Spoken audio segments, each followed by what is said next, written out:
Hello everybody, this is your boy the Green Talents coming at you with a video about this past Sunday's game, the Eagles at Pittsburgh. Sorry about the late video, making it this kind of late. I had to do a little thought process because for the fact is this one game that we should have won, had the opportunity to win. We lost this game 39 to 28. I think that's what it was. 39-28. Somewhere along up in there. We lost by 10 or 11 points. Somewhere along up in there. Carson Wentz had his best game so far. 230 or 40 some yards, 2 touchdowns, 2 interceptions. Now, let's think about the interception that he threw. One interception he tried to force into the end zone, and he threw it right into the hands of the defender. Okay, and then one interception that he threw, he threw it like from the 10 or 20 yard line. They already was short back towards that way anyway, so they had to go the long distance to actually get a touchdown. So he threw this interception like the second or third or the first or second play. It was either first down or second down that he threw the interception, and that one was printed for a touchdown. Now the first interception that he threw, they scored a touchdown on that one, but the second interception that he threw, they ran it back for a score. And I really don't understand that, but like I said, it was his best game so far. He threw over 230 some yards or 40 some yards, somewhere along up in there. It was his best game, you know what I'm saying? It's just that the INTs that he threw were points he left on the field. So if you think about it, that's 12 points on the field that he actually left, plus the two extra point conversions, which will make it 14 points. So if you think about it, if he scored the 14 points, it'll be 40 some 44 40 44 46 points instead of 28 points. You know what I'm saying? So I mean, it just so many things that we can look at and talk about with this game going forward. Because the thing is, uh, a lot of things could have been done better, and let's also talk about the field goal kick that Doug Peterson done in somewhere between the first and second half of the game. Now, one field goal that he should have kicked, but it pulled back and he punted back toward the other team. And that one was kind of a confusing thought.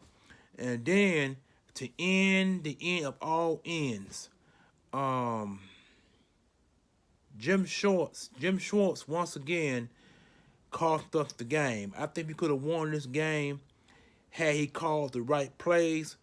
And it getting to a point that where Jim Schwartz is welcome and getting worn out. Now, this is a man that had been with the Eagles for 4 years. And he had not had a top 10 ranked defense with the Eagles in quite some time. And so we were number one against the run between week 2 and week 4. And when you allow opposing quarterback to throw over 300 yards on you, and he did this like 3 or the last 5 games of this season where he had quarterbacks to throw over 200 yards. Roethlisberger did it. The rookie from the Bengals did it, and the guy from the LA Rams, he did it. So you had 3 quarterbacks: Goff, Burrow, and Roethlisberger. 3 quarterbacks threw over 200 yards and multiple scores on our defense. And it's just that we have players on our team that are playing out of position. Nate Gary, for example. Now, Nate Gary is not a middle linebacker, and he's not a weak side linebacker. Because weak side linebackers supposed to hold down the weak side of the field, which is where mostly the running backs come out of the backfield. And that's where weak side linebackers are pretty good at. The middle linebacker, man, the middle of the field, going north or going south, depending on where the ball is being distributed. Tight end, running back out of the backfield, or fullback out of the backfield or whatever. That's what the running back, that what the middle linebacker covers. The strong side linebacker covers the weak side, covers the strong side. I'm sorry, the strong side of the field, where you may have a receiver out the slot, or you may have a running back that's lined out wide on that side. Because if you think about it, most running backs, when they line out wide on the strong side of the field, and that's where Nate Gary is very good at. He's very good at on the right side of the field, which is the strong side. And if you look at his statistics this year, he is horrible in the middle and he's horrible on the weak side. He's more adequate to play on the strong side because that's where he is pretty good at. He's very good on the strong side of the field. And for the world of me, Jim Schwartz called some type of deep zone play where this guy Claypool, who had been killing the Eagles most of the whole night with 4 touchdown receptions, and with the last one, the guy came out the slot. And now, like I said before, the weak side linebacker and the strong side safety, and the weak side safety covers the weak side of the field. Now, McClingon, whatever his name is, for the Eagles corner defensive back to safety, he is the weak side safety. And I guess for some odd reason he thought that Nate Gary had that side of the field, which is where Claypool ran.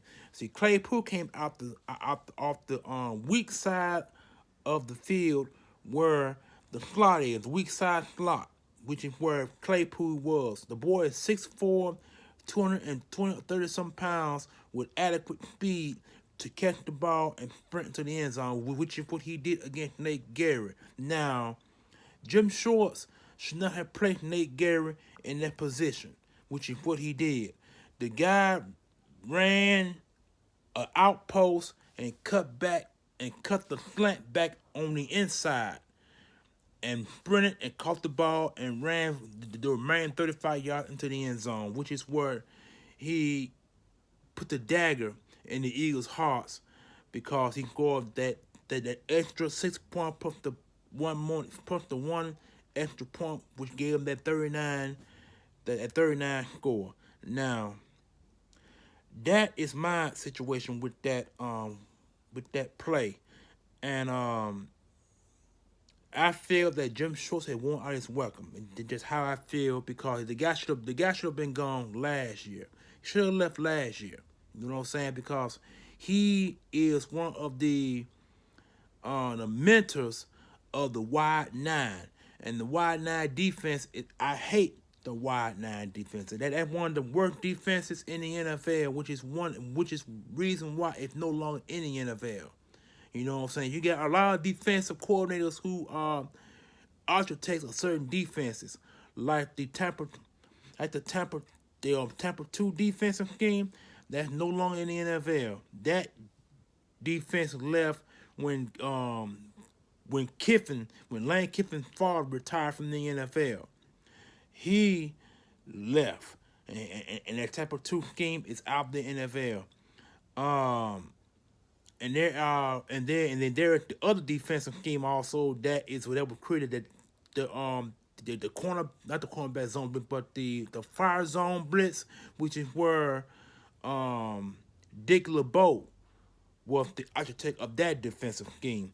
That defensive scheme is now out of the NFL, and he retired.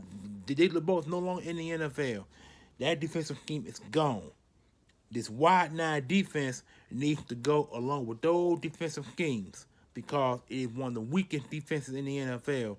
And when you want to think you can pressure 4 down linemen to pressure the quarterback, when you got when you got 2 guys that's almost 30 years old. I'm talking about Fletcher Cox and Brandon Graham. But Brandon Graham is 30. Brandon just turned 30 sometimes. I think this year or last, he just turned 30 years old. So when you got 30 plus, when you got 29-year-old who about to turn 30, and one guy that is 30 but about to be 31 in the NFL, they only can do as much as they can do. You know what I'm saying? And so you got Malik Jackson in the middle, and then you got the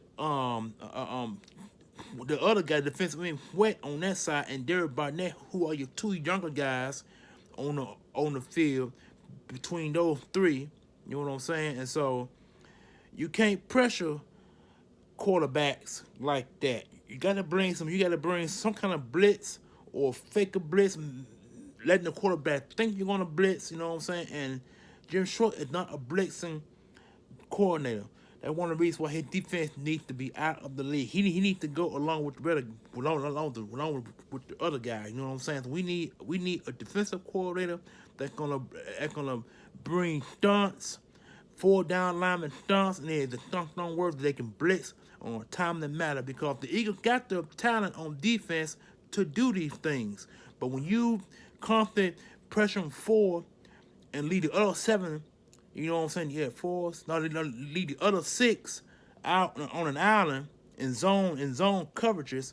That is called pick apart city, because teams can pick that middle of the field and sprint up for first down. So you can constantly get burned on six guys in the back, and then you're pressuring. I'm sorry, seven guys in the back, and you're pressuring four guys to actually get pushed on the quarterback. You got quarterbacks now that are getting rid of the ball at a zoom rate. So if you ain't got no defensive back that can cover the back end, and if you ain't got four young down linemen that can actually get pressure on the quarterback, you're gonna lose every time, because they can either run on you or they can pass on you. And so the Eagles, these last several games, have not allowed a running back to go over 100 yards rushing, but these runs have been adequate enough where the quarterback can do play action passes, or can run around and do trick plays, which is where we've been vulnerable at.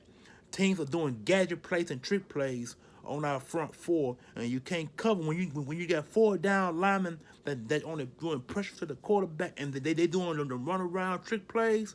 That's gonna burn the defensive lineman, and they're gonna burn the linebacker. So we need help at linebacker. Like I said before, Nate Garrett is playing out of position.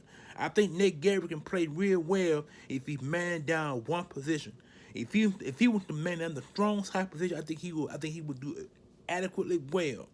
But when you got him playing middle and weak side, that's gonna be a problem every time, because, like I said, that wide receiver Claypool, that guy bring it out and then bring it on an out route and then came inside. And that's where he got Nate Garrett at.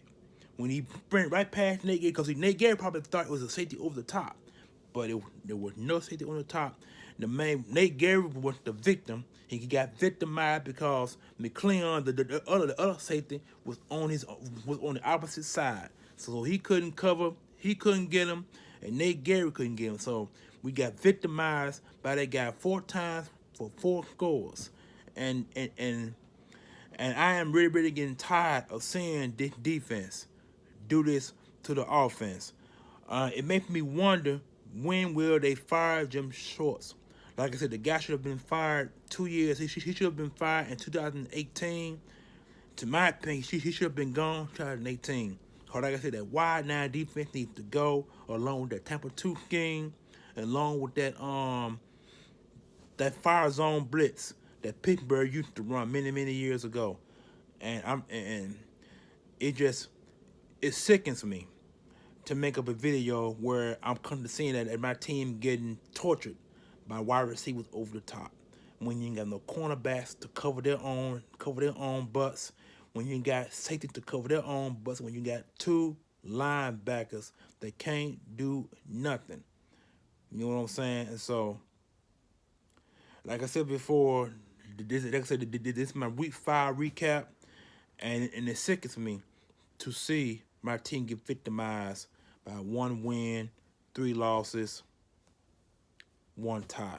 And that tie is looking real bad right now because see, they all to me a tie. I've always considered a tie a loss. That's how I view a tie. Now everybody have their own opinions about the tie. Some folks said a tie is a win, but how it's a win when you got one win and three losses? That'd be different if it was like two wins, two losses, and a tie. And you can say that tie is okay. But when you got one win, three losses, that tie looks real, real dimmer and dimmer and dimmer like a loss. So, nothing more I can say about this. Like I said, this is a week 5 recap. Hope you enjoyed the video. Thumbs up, thumbs down. Let me know what you think about it. Subscribe to my channel. Peace. One love. Green Talents. Boy.